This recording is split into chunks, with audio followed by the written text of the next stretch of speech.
이 성과 그 가운데 있는 모든 것은 여호와께 온전히 바치되 기생 라합과 그 집에 동거하는 자는 모두 살려주라. 이는 우리가 보낸 사자들을 그가 숨겨주었음이니라.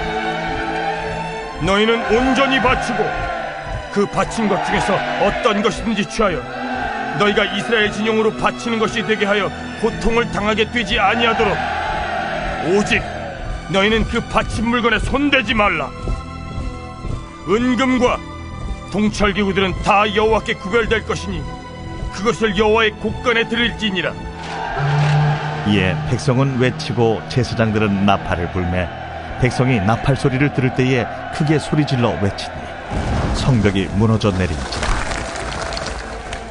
백성이 각기 앞으로 나아가 그 성에 들어가서 그 성을 점령하고 그 성 안에 있는 모든 것을 온전히 바치되 남녀노소와 소와 양과 나귀를 칼날로 멸합니다.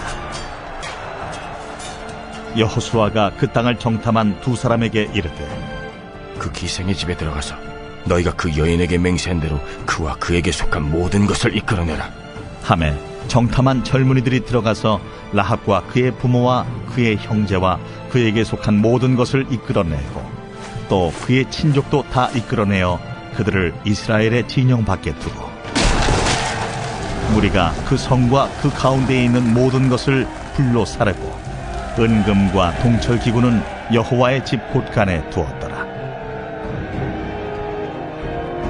여호수아가 기생 라합과 그의 아버지의 가족과 그에게 속한 모든 것을 살렸으므로 그가 오늘까지 이스라엘 중에 거주하였으니 이는 여호수아가 여리고를 정탐하려고 보낸 사자들을 숨겼음이었더라.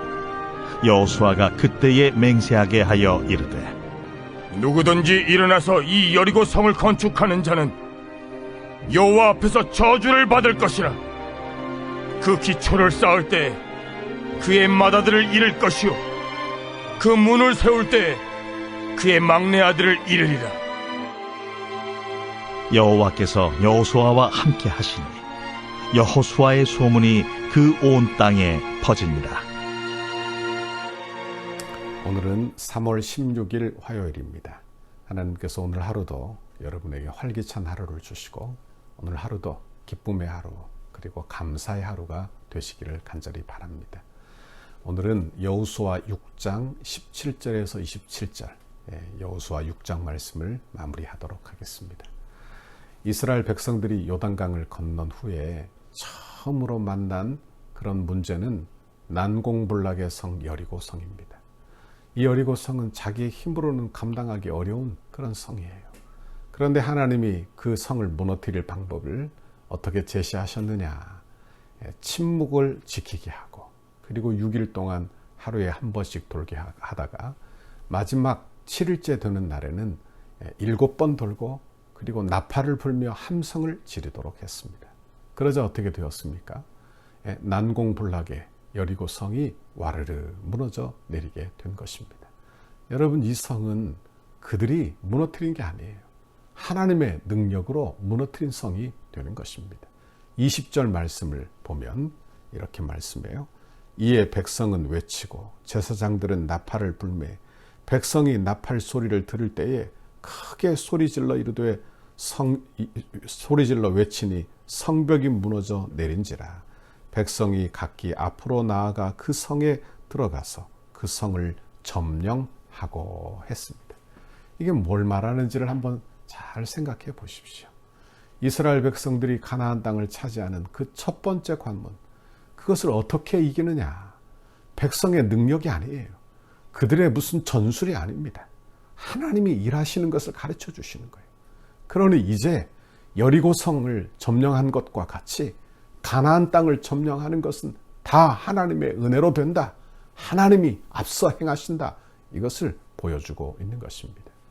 우리도 이 세상을 사는 중에 마찬가지죠. 내 생각에 불가능해 보이는 그런 일들을 얼마나 많이 만납니까? 그죠? 신앙생활 하는 중에도 그것이 다 면제되는 게 아니라 우리에게 이런 어려움의 문제들이 늘 존재한다는 말씀입니다. 여러분, 그러나 그 여리고성을 함락하고 무너뜨리는 것은 하나님의 뜻이에요. 하나님이 앞서 행하신다, 그런 말씀입니다. 그러니 조금도 두려워할 필요가 없다, 그런 말씀이에요. 여러분, 우리는 어떤 걸 해야 되느냐? 조용히 침묵하면서 하나님이 일하실 것을 기대하고 기다리는 것, 이것이 바로 성도의 할 일이 되는 것입니다. 그러므로 성도는 어려움 만날 때 제일 먼저 해야 될 일, 기도하는 일입니다. 여러분, 어려움을 만날 때 기도하십니까? 새해에는 기도하는 여러분 되기를 바랍니다. 어려움 만나면요, 걱정 먼저 하지 말고 인간적인 방법을 생각해내지 말고 먼저 엎드려 기도하십시오. 그리고 하나님의 뜻을 구하십시오. 하나님의 지혜를 구하시기를 바랍니다. 성경에 보면 불의한 재판관의 비유가 나옵니다. 이 재판관의 비유는 우리가 잘 알아요. 재판관이 불의해요. 돈을 먹고 재판을 하는 사람입니다. 그런데 돈 없는 과부가 늘 찾아와서 재판관을 귀찮게 하는 거예요. 그러자 재판관이 결국에는 과부의 소원을 들어주는 장면이 성경에 나옵니다. 그리고 기도에 대하여 교훈하는 장면이 예수님의 그런 권면이 성경에 나오는 거예요. 이 말은 하나님을 달달달달 볶아서 내 뜻대로 해봐라, 이건 아닐 것입니다. 여러분, 여기에서 가르치는 것은 기도에 인내가 필요하다는 것을 가르치는 거예요. 우리의 기도에는 인내가 필요합니다. 한두 번 기도하고 끝날 것이 아니라 조용히 침묵하고 하나님께서 이루실 것을 기대하며 그렇게 인내하는 것을 배워야 하는 것입니다. 여러분, 인내는 하나님 신뢰에서만 나오는 거예요. 그러므로 하나님을 전적으로 신뢰하는 그 믿음으로 인내하는 저와 여러분의 기도 생활이 되기를 바랍니다. 그런데 오늘 말씀에 하나님께서는 이스라엘 백성들로 하여금 그 여리고 성을 무너뜨린 후에 어떻게 하라 하느냐? 그의 성에 들어가 철저하게 그 성에 있는 것을 다 진멸하라, 이렇게 명령하고 있는 것입니다. 18절 19절을 보십시오. 너희는 온전히 바치고 그 바친 것 중에서 어떤 것이든지 취하여 너희가 이스라엘 진영으로 바치는 것이 되게 하여 고통을 당하게 되지 아니하도록 오직 너희는 그 바친 물건에 손을 대지 말라. 금과 동철 기구들은 다 여호와께 구별된 것이니 그것을 여호와의 곳간 안에 드릴지니라 하니라, 이렇게 말씀하고 있는 것입니다. 여기 잘 보세요. 여리고성은 가나안 땅에 들어가는 첫 관문입니다. 가나안 땅의 첫 수확이라 말씀드릴 수 있는 거예요. 그러니까 처음 것은 다 하나님의 것이다, 그런 말씀입니다. 그러니 그들이 여리고성에서 얻은 모든 물건은 하나님의 것이에요. 그러므로 손대지 말라. 그리고 여호와의 곳간 안에 드리라. 하나님 앞에 구별된 것이다, 이렇게 말씀하고 있는 것입니다. 여러분, 우리는 하나님 앞에 그런 예물을 드리기도 하지요. 그죠? 예? 우리가 하나님 앞에 드리는 11조 예물이 바로 그런 것입니다.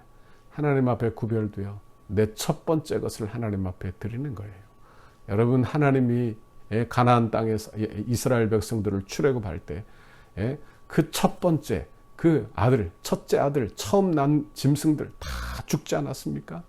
그러나 오직 예수 그리스도를 예표하는 어린 양의 피를 문설주에 바른 짐만 그 재앙에서 살아남게 된 거예요.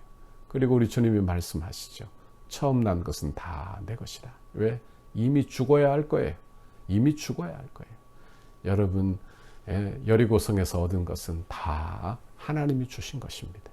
그러므로 처음 것을 하나님께 드리라, 그렇게 말씀해요.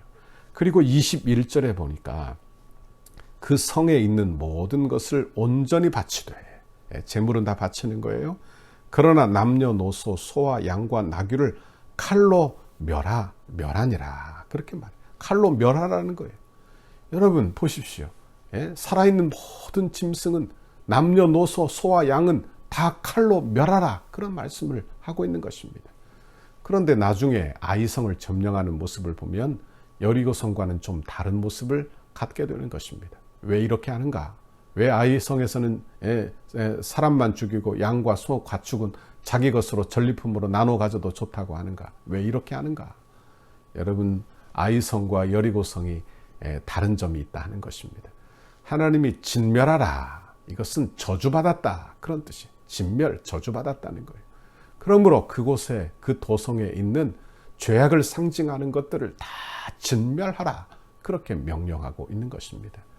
여러분, 하나님께서 지금도 우리에게 진멸하라는 것들이 있어요. 그건 죄악된 것들입니다. 죄악된 것들. 이 세상에서 죄악된 것들은 다 진멸해야 돼요.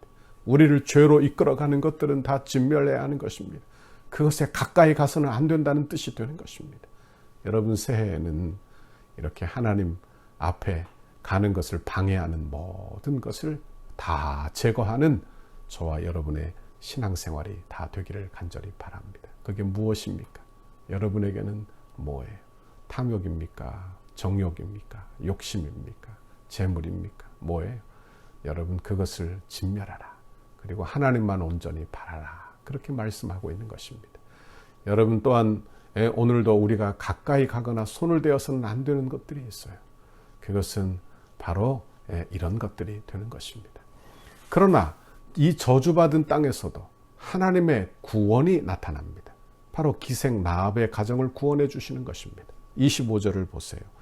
여호수아가 기생 라합과 그의 아버지의 가족과 그에게 속한 모든 것을 살렸으므로 그가 오늘까지 이스라엘 중에 거주하였으니 이는 여호수아가 여리고 성을 정탐하려고 보낸 사자들을 숨겼음이더라.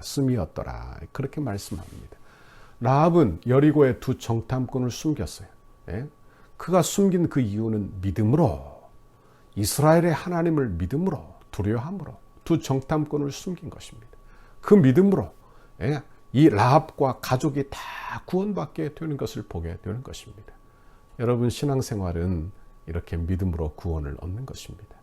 믿음으로 구원 얻은 이스라엘 백성들이 라합 가정을 지켜내는 거예요. 그렇죠? 여리고성을 다 진멸하지만 라합 가정은 제일 먼저 들어가 그 가정을 구원해내는 것입니다. 신앙생활이 그런 것입니다. 먼저 구원받은 우리가 나중에 구원받을 자들을 위하여 애를 쓰는 거예요. 그들의 영혼을 구원해내기 위하여 힘을 다하는 것입니다. 그게 교회의 사명이 되는 것입니다. 원하기는 저와 여러분이 오늘 하루도 이런 교회의 사명, 성도의 사명을 감당해내는 저와 여러분의 신앙생활이 되기를 바랍니다. 이렇게 이 세상이 코로나로 교회를 많이 욕하지만 여러분 기억하십시오.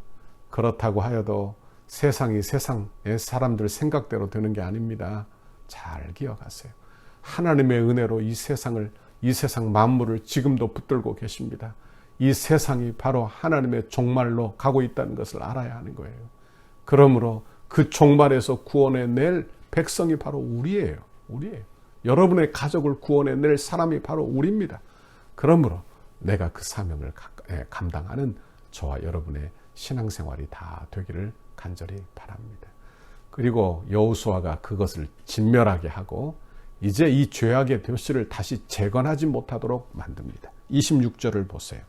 여호수아가 그때 맹세하게 하여 이르되 누구든지 일어나서 이 여리고 성을 건축하는 자는 여호와 앞에서 저주를 받을 것이라. 그 기초를 쌓을 때에 그의 맏아들을 잃을 것이요 그 문을 세울 때에 그의 막내 아들을 잃으리라 하였더라. 이렇게 말씀합니다.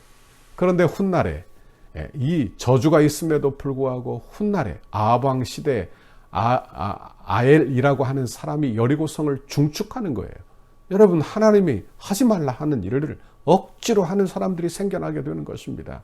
요즘도 그런 사람들이 많이 생겨나게 되는 거예요. 하나님의 저주가 선포되었음에도 불구하고 하나님을 싫어하고 교회를 싫어하는 사람들이 얼마나 많이 늘어나는지 모르는 거예요. 그러나 약속의 말씀대로 그대로 됨을 알게 되는 것입니다. 그가 문을 달 때 여러분 그 기초를 쌓을 때 맏아들 아비람이 죽고 문을 닫을 때 둘째 아들이 죽게 되는 것을 보게 되는 것입니다. 여러분, 하나님께서 하지 말라 하는 일들을 하지 않는 저와 여러분의 신앙생활이 다 되기를 간절히 바랍니다. 우리는 하나님의 말씀에 순종 잘하는 사람이 되어야 돼요. 여리고성, 우리 안에 문제가 많습니다.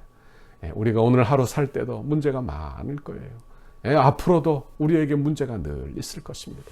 그러나 이 문제들 가운데 하나님 신뢰를 배우시기를 바랍니다. 하나님 신뢰하며 인내하며 기도를 배우기를 바랍니다. 그래서 순종하는 삶을 배울 수 있기를 바랍니다. 그러면 우리에 있는 여리고성이 무너질 뿐만이 아니라 하나님의 뜻이 우리 가운데 이루어지게 되는 거예요. 원하기는 저와 여러분이 오늘 하루 이런 삶을 살 수 있기를 바랍니다. 불순종을 거부하고 순종을 따라 사는 저와 여러분의 오늘 하루의 신앙생활, 복된 신앙생활이 우리의 신앙생활 되시기를 간절히 바랍니다. 같이 기도하겠습니다. 하나님 아버지, 고맙고 감사합니다. 불순종의 목이 곧은 이스라엘 백성들에게 순종을 가르치시고, 그리고 하나님 말씀대로 됨을 늘 가르치시는 내 아버지를 보게 하셔서 감사합니다. 지금도 우리에게 순종을 가르치시며 하나님 순종하는 주의 백성 되기를 원하시는 내 아버지, 그 말씀에 순종하여 하나님 내 여리고성 앞에서 하나님 순종을 배우고 하나님 신뢰를 배우고 기도하여 인내를 배우는, 그래서 결국 하나님이 일하심을 목도하는 신앙생활을 감당하도록 인도해 주옵소서. 감사합니다. 오늘 하루도 힘주세요. 오늘 하루도 지혜를 주옵소서. 오늘 하루도 믿음으로 살도록 인도해 주옵소서. 예수님 이름으로 기도하옵나이다. 아멘. 우리 교회를 향한 주님의 뜻을 이루소서. 100대 기도문 11페이지 화요일입니다. 거룩한 헌신을 위하여 함께 기도하도록 하겠습니다. 성령의 하나 되게 하신 것을 힘써 지켜 더욱 견고한 공동체로 결속되게 하옵소서. 모든 성도가 세상 욕심을 내려놓고 천국을 소망하는 한 단계 더 높은 경지의 믿음을 갖게 하옵소서. 주의 거룩한 비전과 소명을 위해 한 번뿐인 인생을 사용하게 하시고 건축이 부담이 아닌 축복임을 깨달아 기대하는 마음으로 새로운 은혜의 땅에서 누리게 될 영광을 소망하게 하옵소서. 모든 성도가 기도의 용사로 강력한 영적 군사로 무장되게 하옵소서.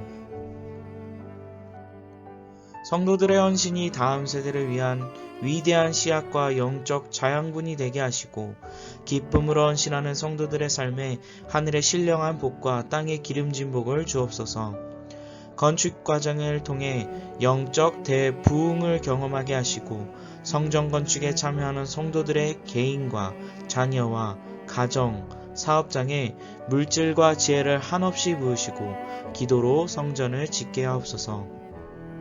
성전 건축의 모든 과정을 통해 온 성도들이 가슴 깊이 교회를 사랑하고 간절한 마음으로 새 일을 기대하며 꿈꾸게 하시고 시대와 민족과 교회 앞에서 하나님이 주신 사명임을 깨달아 영아부터 장년부까지 온 교회가 한 마음으로 달려가게 하옵소서. 건축이 진행되는 동안 온 교회가 믿음의 튼튼한 공동체로 결속되게 하시고 한 마음으로 성전 건축에 참여하며 주님의 한 몸으로 일하게 하옵소서. 성도들이 건축을 통하여 믿음의 그릇이 더욱 커지게 하시고 새로운 공간에서 펼쳐질 주님의 비전을 넉넉히 감당하게 하옵소서. 성도들이 기쁨으로 헌신하여 덕소를 살리는 생명의 도화선이 되게 하옵소서. 한 영혼도 소외됨이 없이 믿음 안에서 기적의 역사를 이루는 통로로 쓰임받게 하옵소서. 건축의 정신과 내용을 이해하고 모두가 적극 동참하여 건축 홍보자가 되게 하소서. 건축을 통하여 선대의 고결한 믿음의 유산을 계승하도록 은혜를 주옵소서. 덕소교회의 모든 가정이 믿음의 주요 또 온전케 하시는 예수를 바라보는 가정이 되게 하시고 부모를 공경하고 부모의 신앙을 자녀들이 배워서 믿음의 명문 가정을 이루게 하옵소서. 예수님 이름으로 기도합니다. 아멘.